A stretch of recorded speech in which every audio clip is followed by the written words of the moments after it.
O issiq kunda ketadi-yu. Otabek. Otabek. Qayerda ekan? Otabek. Otabek.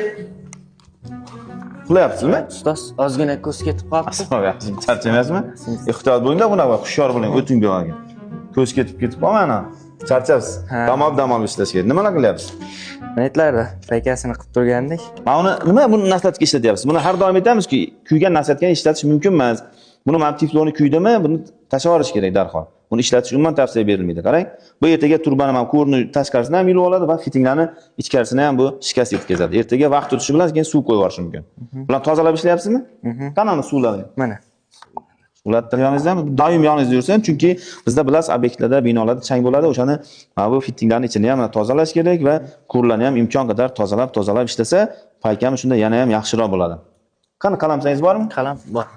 Bu narsalarga amal qiling. Bitta aytgandan keyin doimiy ravishda yursin. Shu har bitta ko'rni qancha kirishini hisobini olib turib, bu payka qilinadi. Bu suvni ham ehtiyot qilmam dazmolda.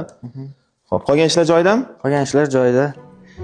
Bo'ldi, endi bu eskirgan naslatkalarni tashlab yuboramiz. Tashlab yuboring, ishlatmang, uni mumkin emas. Buni har doim aytib kelamiz-ku, umuman mumkin emas uni ishlatish. Bo'ldimi yo'la? Bu yerlar ham bo'ldi. Dam olish deysiz. Xayolda dam olishga qo'ymadingiz-ku. Dam olish qayoqda?